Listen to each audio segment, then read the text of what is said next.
Okay, so good spin, launch is good. So from a golf ball perspective, we shouldn't see too much fluctuation, maybe 5 to 800 RPMs of spin on a high spin to low spin golf ball. Okay guys, welcome back to the channel. Today we're taking a deep dive, snorkel on. Oh, it's not just snorkel, maybe the dive pack. We're going deep, we've got the oxygen tanks at the ready. We're going into how to create spin. Aggressive. Lots of people curious about how to create spin. Yeah. More spin, consistent amounts of spin. I'm one of them. I'll learn a lot from this video. How do you feel like that sort of represents your thinking in terms of on the course and you know, is there times where you kind of go, oh, I'm not spinning it as much, or I'm spinning it too much, I'd like to take some off? Where do you fall into there? Yeah, I think on the, around the greens, some shorter shots that you're expecting maybe, I'm not going to say one hop and stop, but you see that on TV, you see guys do it, and then you hit a shot and it runs out a bit too much. You're like, where is the spin? How come I didn't create enough spin on that shot? Yeah, I think the short shots, longer shots, we're going to dive into really the key variables. There's lots of them, but really the key variables when it comes to creating spin and ultimately managing spin. I think there's one thing creating it. Lots of people can create it, but they don't manage it well. Right. Other people don't know how to create it, never mind manage it. So there's kind of like 5 key things that we're going to look at today. First and foremost, you've got to look at technique. Yeah, of course. Right? That's number one. Yeah. Are you able to have the right technique, create the right impact conditions that will create spin ultimately? There's going to be some speed. There's an angle of attack component. There's a shaft lean component that dictates the delivered loft. We're going to dive into that. We've got strike point. It's kind of a bit of a sub-component of technique. We want to make sure that we're living down a little bit in the lower part of the wedge. Kind of groove 3 tends to be talked about quite a bit. 2 to 4 is a window maybe.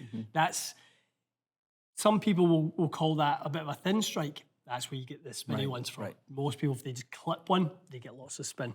The golf ball, Mikey, we've talked about this a lot on the channel. The influence the golf ball makes. There are some golf balls, it really doesn't matter how good your delivery is, you're not spinning it. Yeah. Right? Which is crazy to think that those exist, but again, it's for a different style of player. Maybe that player that's not expected to spin it how you and I would on a golf course. They need to worry about the ball going forward, not coming back. Exactly.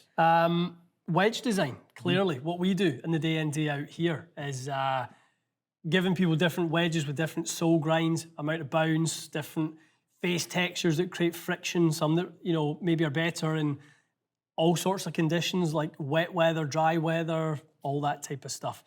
Grass is not 100% dry. Even on a dry day, grass has moisture in it, right? You can be playing golf and it's beautiful conditions, hasn't rained in days, and then you kind of hit a little bit of a, nicely clipped wedge shot and you catch a bit of turf and you see that gooey sort of, grass left in the face. That affects friction.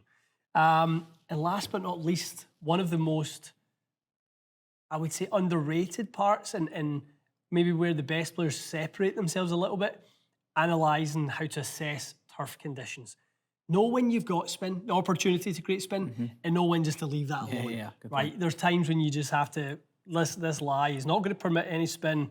I'm going to play it and let it run out. Other times you're going to play it up and know that it's sitting up a little bit. It's going to get tons of spin. You have to play for that. So 5 key elements of how to create spin and how to manage your spin conditions. Okay, Fries, 70 yards is the green is set out. First step is technique. Yeah. Dive into, because I need to listen to this video quite closely. Well, there's things that are going to happen that are somewhat unavoidable. When it comes to the hitting a wedge, obviously ball position being further back to create that downward angle attack, we have lots of loft. So we are going to be somewhat forced, if you want to call it that, to have to consider what we call our spin loft conditions, right? So spin loft, those of you who watched the channel a lot in the past will understand the relationship between the angle of attack of the golf club and the dynamic loft of the golf club is an ever-changing thing. And it's one of the major parts is to create launch conditions. We know sort of how much downward the angle of attack will help us control low point, whether that's closer to the ball, whether that's out further out in front of the ball. And the launch angle and spin will be somewhere underneath this dynamic loft, sort of upper jaw of the plane. So we're going to talk a little bit about that to start with, guys, when it comes to technique and how to control it. So, Mikey, why don't we just kind of hit a couple of standard ones, to be honest, and we'll kind of move it around from there. I've got 60 degrees, a loft. It's an SM10 60 with 12 degrees of bounce, right? Fairly standard stuff.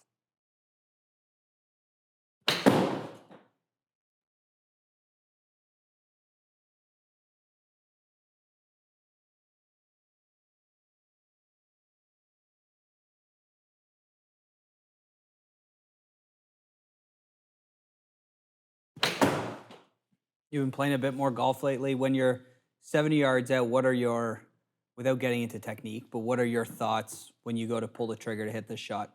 We're transitioning out of the nice weather season, and wind is generally variable. So one of the first things I think about is turf conditions, wind conditions. So turf conditions, how do I want the strike to be? Do I want it to be a shallower strike? Do I want it to be a steeper strike? And then wind, do I want to allow the conditions to dictate what the ball does, or do I want to take that out of the wind? So do I want to drive it forward, or do I want to play it up? Those would probably be the two main things, Mikey, I think of. Starting here with a couple of kind of basic ones. Yeah.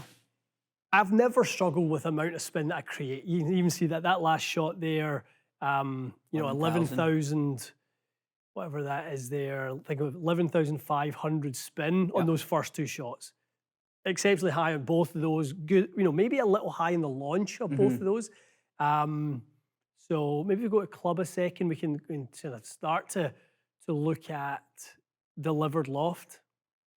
So 56 degrees of dynamic loft, quite high. Yeah. Right. That would be desert golf, quite nice. Right. Not really great if you're playing in Scotland, Ireland, that type of thing. Okay. So yeah, that's kind of what I'm thinking of out in the course. So back to our spin loft conversation from a technique perspective, how much loft do we want?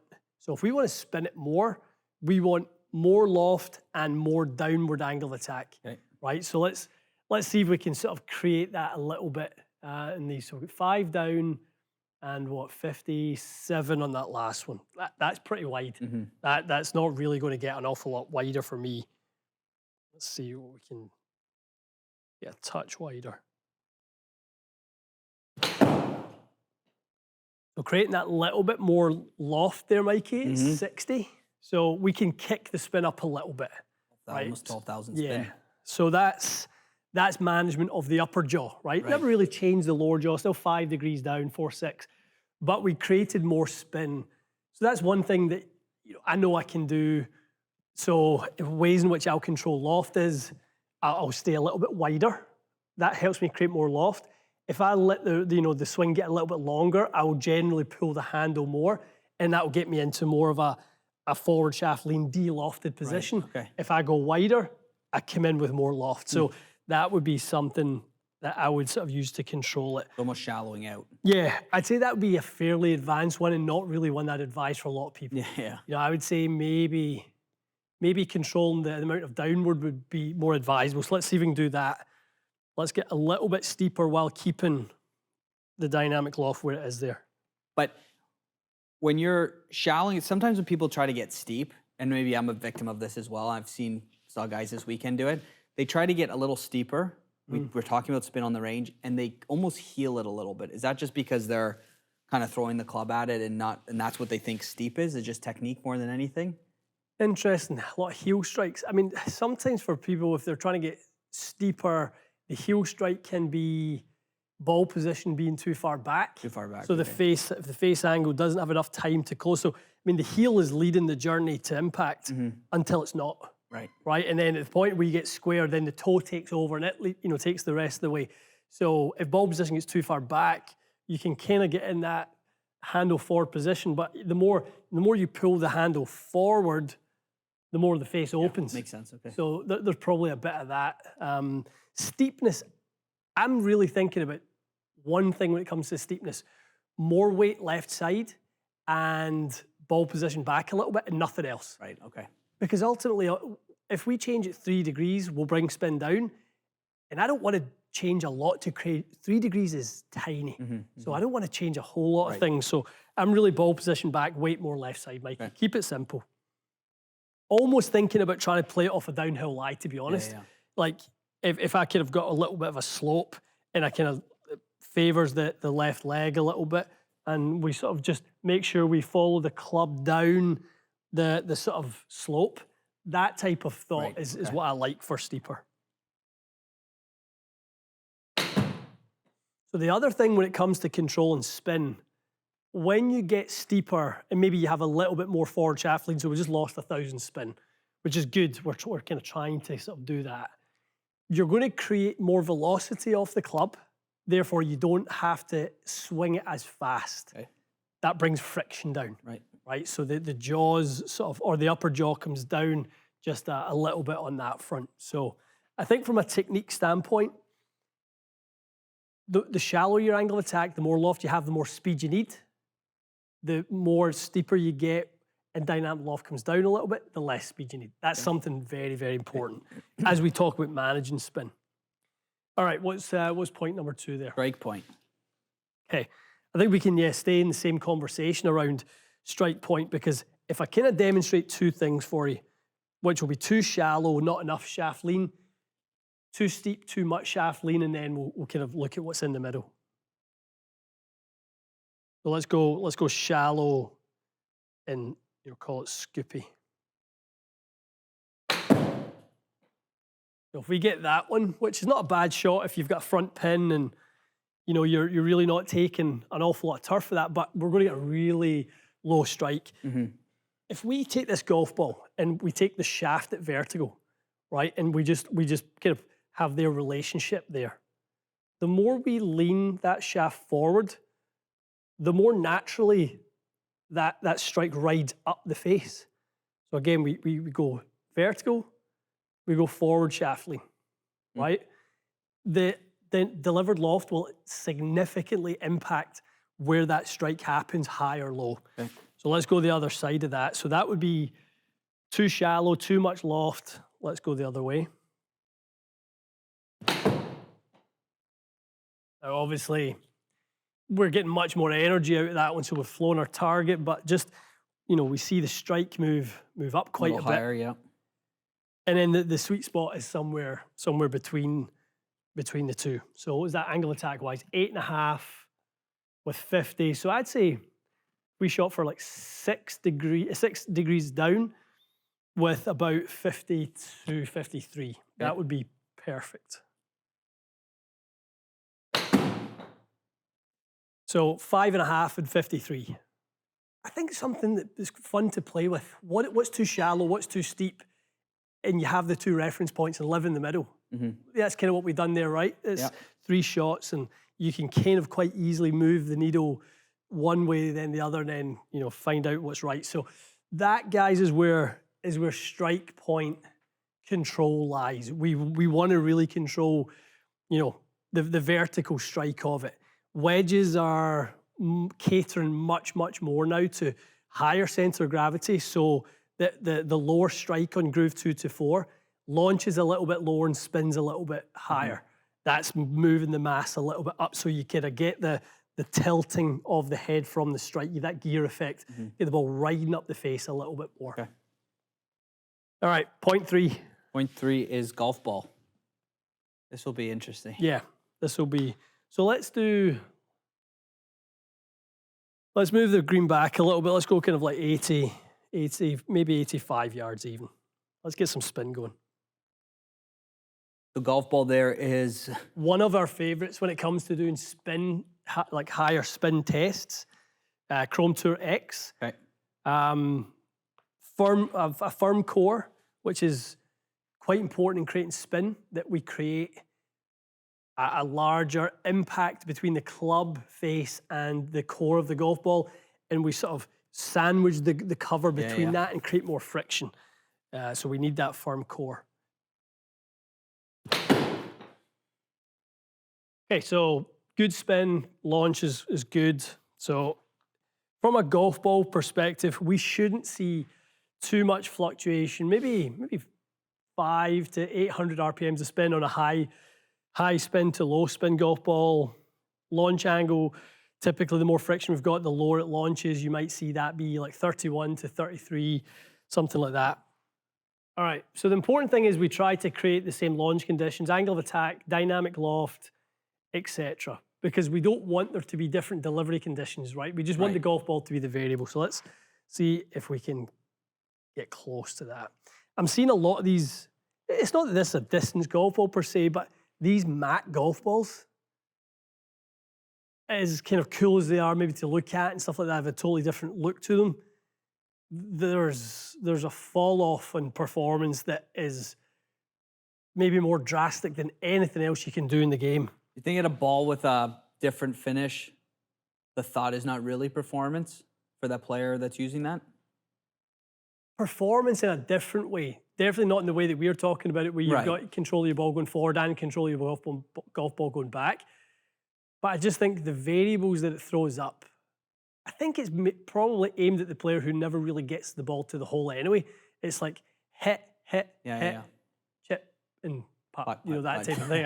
Putt. Yeah. Whereas obviously we're talking here about precision, hitting it past the flag, bringing it back, this amount of spin, etc. Let's see what we got. That's just launched to the moon. Kind of like you got underneath it. No. And there's forward spin. Holy moly, 5,700. And launched at 45. Let's do that again. Like even on the face, when you hit a normal wedge, it leaves a little bit of paint. A normal ball, it leaves a little bit of paint. This leaves like a dusting. It's a completely different, like, I'll hit one more. I can see it from here, yeah. It's massive. Yeah, you actually see more of the outline of the ball than just the, little chips of white paint. It's literally like that size versus like tiny. It's a whole different sort of friction ball game. Just the height that's launching it.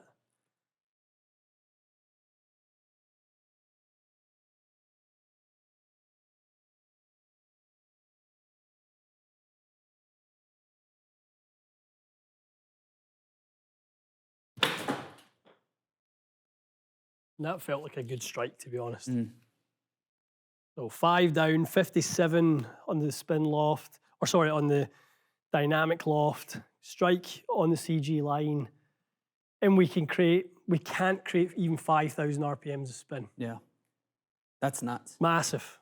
It's massive. We were 11.9 with the other ball. Yeah. It's our highest, and this guy's, that's So, crazy. Again, the ball is for someone who's just looking at getting the ball forward. We understand that. Yeah. But for people that I play golf with, they go, oh, sometimes I just find a ball. Yeah. And I'm going to use it. Don't. Yeah, don't.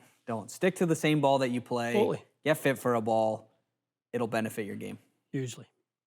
Okay, wedge design. Yeah, something that's evolved. Actually, I was going through my Instagram a couple of days ago and I was looking at some old posts, and there was a wedge by a company called Edison. And it was a really cool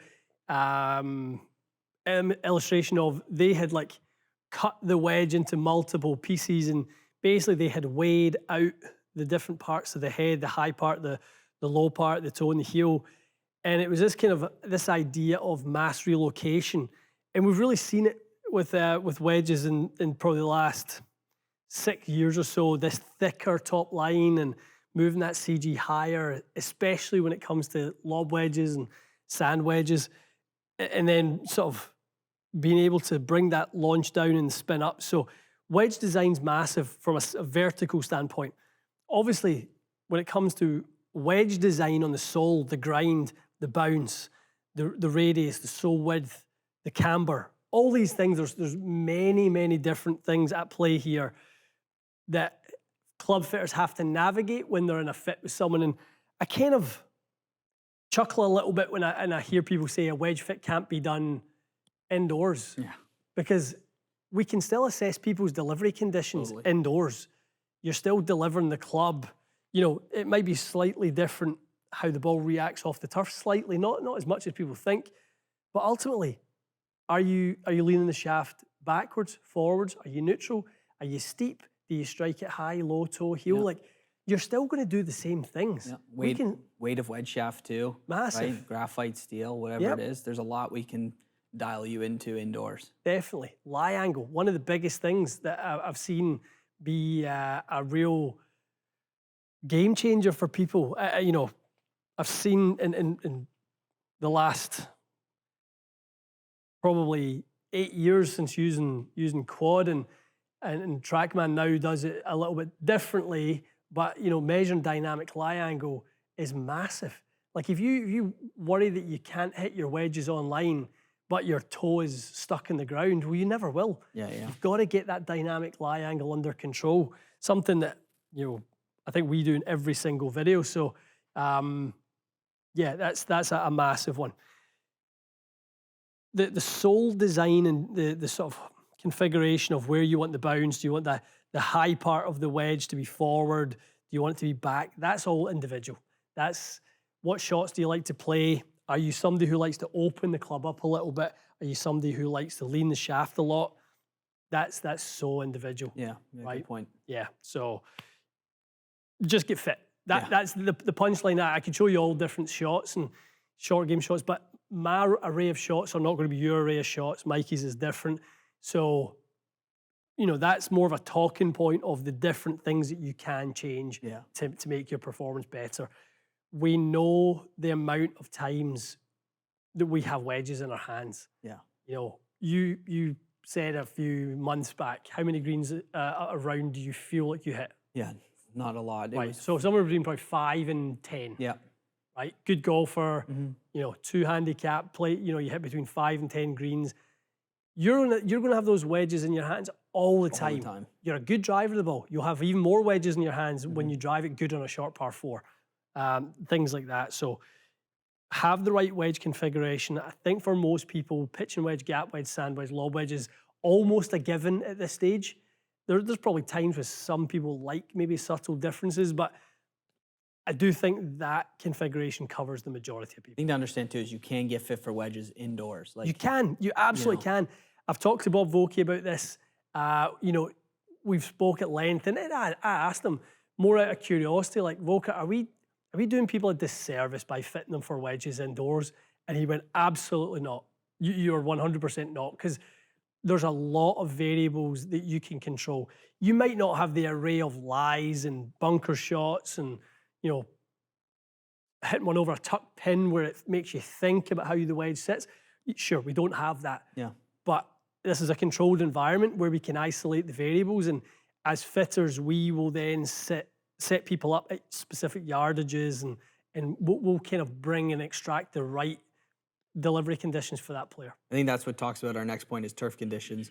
When you come for a fit, I ask every person, where do you play most of your golf? And if they say somewhere locally, then I'll be like, oh, I've played it. I understand the turf conditions. But if we get guys that fly in, whatever it is, when you come for a fit, know your turf conditions, because we don't know. But we can can't create different turf. We can't bring sods of, grass in, but we can understand, and knowing your turf conditions makes it so much easier to fit indoors.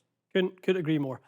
And let's look at that, because I think when it comes down to turf conditions, we're a lot of the time talking about bounce. So let's go to the extremes. We've got a 60 L grind. We've got a 14-degree wedge that we can probably add a little bounce to as well. Let's just go in the extreme. Let's do 4 and 18. Yeah. Okay. Right. Let's see what we've got. Okay, for us, back to 70 yards in a high bounce wedge. We went extreme with the high bounce, just to kind of talk about turf conditions. Yeah, we went super extreme. We've taken a 56-14 and made it 60-18, right? So something that, you could obviously set it to. Actually, the wedge looks great. It really does. Like if somebody really needed a high amount of bounce, like it's something you could actually do. The part of this is that we now have a full sole versus we have a T grind with a much larger kind of heel toe and trail relief on the back. So moves that higher sort of spot much further forward rather than sitting on this back edge for totally different turf conditions. So the higher bounce full sole is great if you play in really soft conditions. If it gets into parkland, winter golf, and soggy conditions like it was most of the early part of the summer here, people were asking all the time, like, should I be playing higher bounce? Absolutely. Yeah. Definitely. All right, let's hit this one first.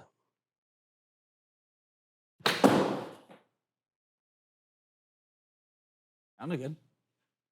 And in that really nice little spot right there. Yeah. Just right where you want it.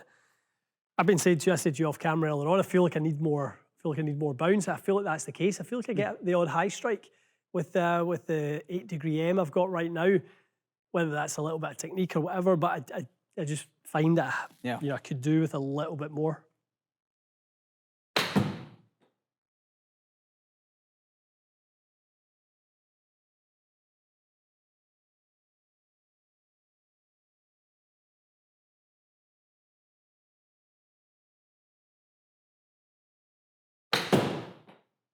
Strike? Yeah, pretty good. Tons of spin. Tons of spin. So living, as you would expect, much more bounce. Living lower in the head. Yeah. You can hear them, they're thinner, they're crispier. They sound really that are. higher pitch. Yep, definitely. And that's living on that kind of groove 2 to 4. Into the low bounce, 60-04. Different animal. I mean, just totally different animal. Even is the harder part of the turf that we're standing on just sits so close to it. Even if as I sit it down, for those who play links turf, firm turf, like you sit this down and it wants to fall open, into that sort of trail edge and heel relief.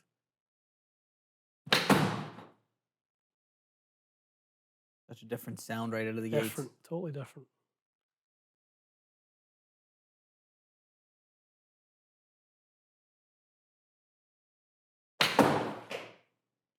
And that's the one there where you just strike height, the control of the strike height can get away from you. Yeah. So high in the head, that one. Unbelievable.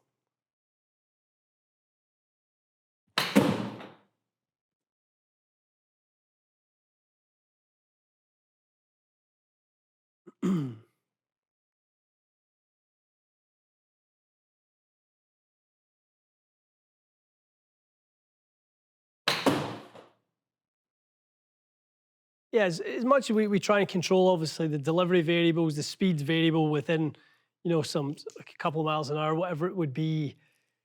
It's if you go to the table a second, Mike, and we see sort of launch and spin, I think that's where manufacturers have done such an incredible job. So we've got obviously this turf condition that's fairly neutral. We can see the strike height variance there's massive. Yet the launch and spin is within 1 degree of launch and within, 270 RPMs. Yeah. That's club design. Totally. In a nutshell. That's the ability to, those are mishits when they get up that high in the head. Let's not get away from it. And the other ones are probably mishits too in the low part of the head.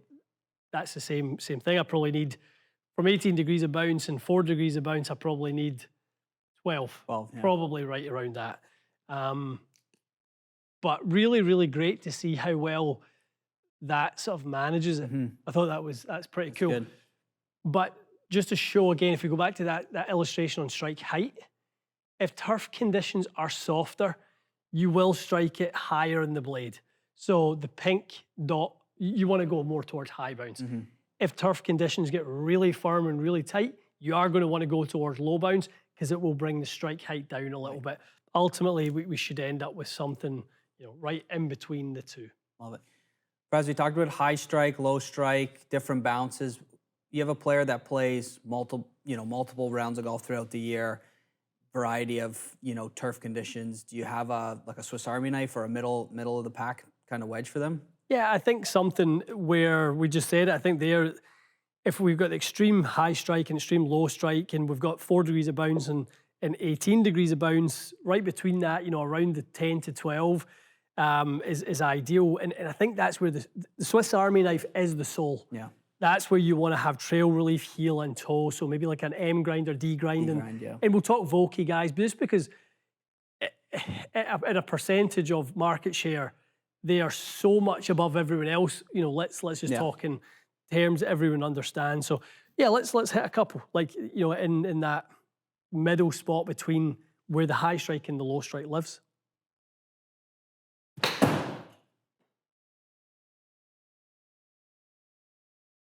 High side, Michael.